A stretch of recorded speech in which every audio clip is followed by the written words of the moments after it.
I saw your recent post on LinkedIn, Okay. where you talked about the need of for electrical power to help Yes. develop the agro industries.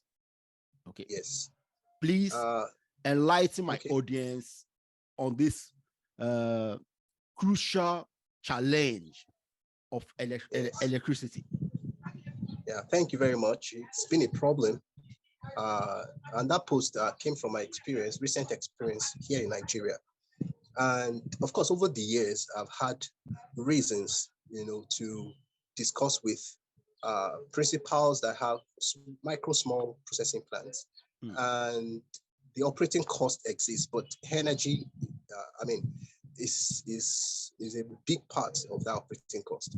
And of course, this also came from Ukraine, Russia, Yeah. because of the war. Somehow it affected the cost of fueling, especially the gas oil called diesel here in Yeah. Nigeria, because that is the principal product that powers the generating sets or that powers agro industries.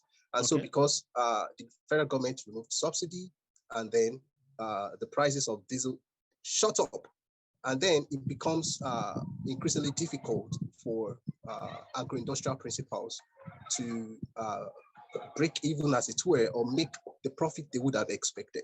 Okay. And so what happened is that I realized that there's a strategy that one can actually adopt, because I realized that a lot of diesel being used to power the processing plants just go to waste.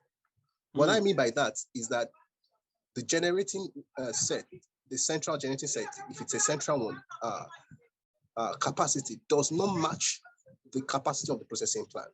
Okay. In other words, you have a very big generating set that consumes a lot of liters of diesel, and it does not match your productivity. And in terms of producing more energy than the plant needs, or below. Yes.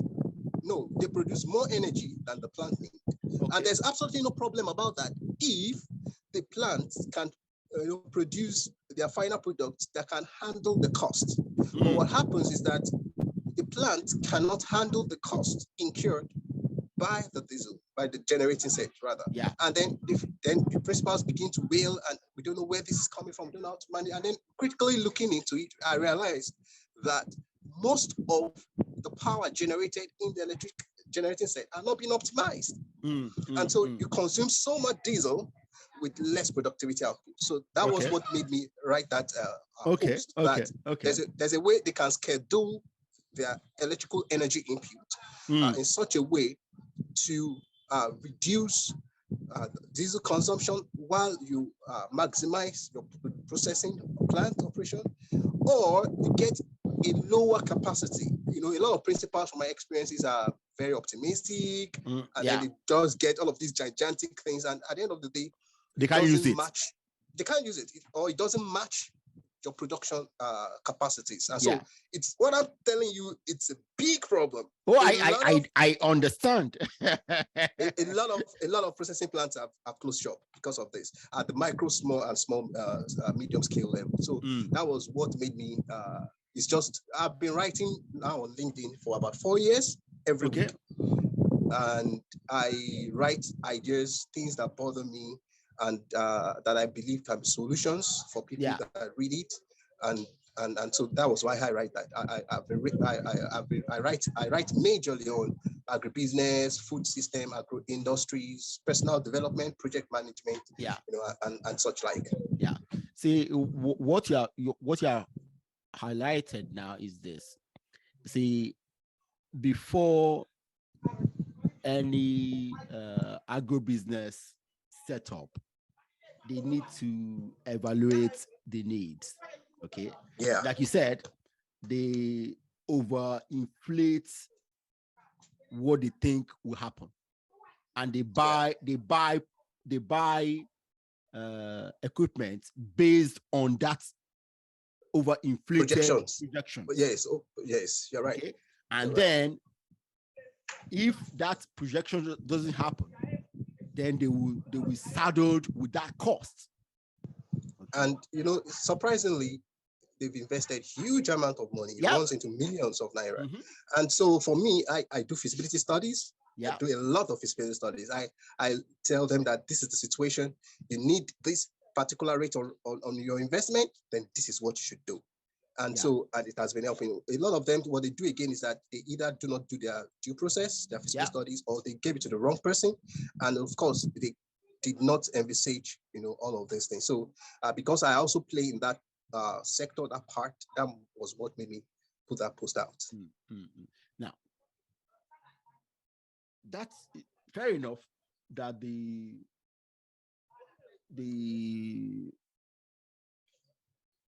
agribusiness is making those mistakes, but let's take it. Why are every individual business generating their own power? How long will we continue doing this? It is really sad. For me, it's actually menace. People are generating their power independently. And of course, because agri-industries rely heavily on power, and in Nigeria, for example, power has been an issue for over 50 to 60 years. Exactly. And so the last time I had, when I was a young boy, in the late 70s, early 80s, was the last time I ever had consistent power.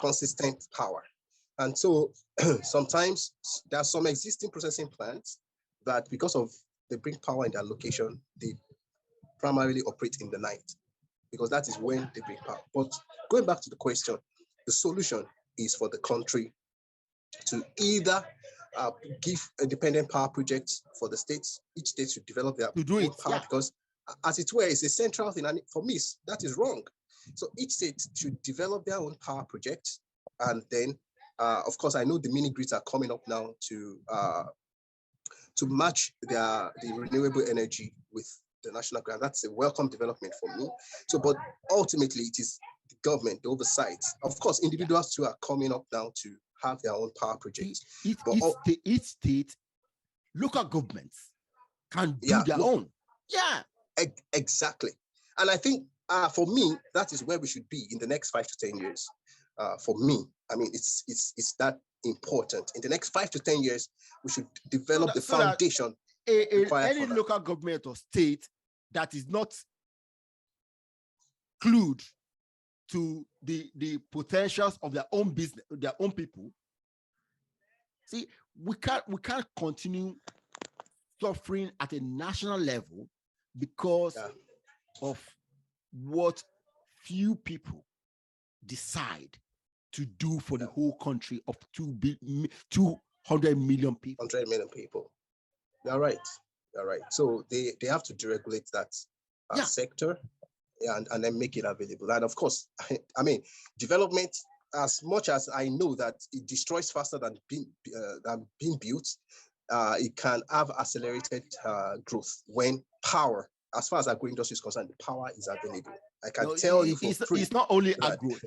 Every sector will boom once electricity power is available. I agree with you. 100%. So I hope the necessary policies and policy makers and the organizations involved will. I know they are doing something. Really, I've attended quite some power conferences, and I know that some of the discussions and conversations are beyond words. They've come up with some of, I know, but beyond that, there should be primarily foundationally policies that deregulate power. Yes, we need that. We need that in that country. See, we have the potential to be great.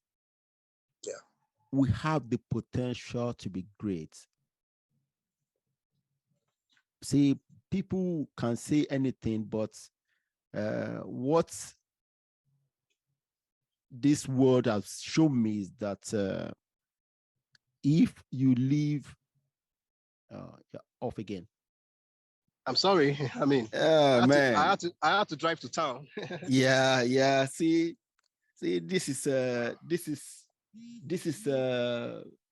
normal. It's what's going on. So that, yeah. We're talking about. I was talking about something I can't even remember. Let's go. Let's go. Let's go. We were. Let me remind you. We were talking about my LinkedIn post. Yes. Yes. Yeah. But I think we have finished that. Let's just go on for the next thing.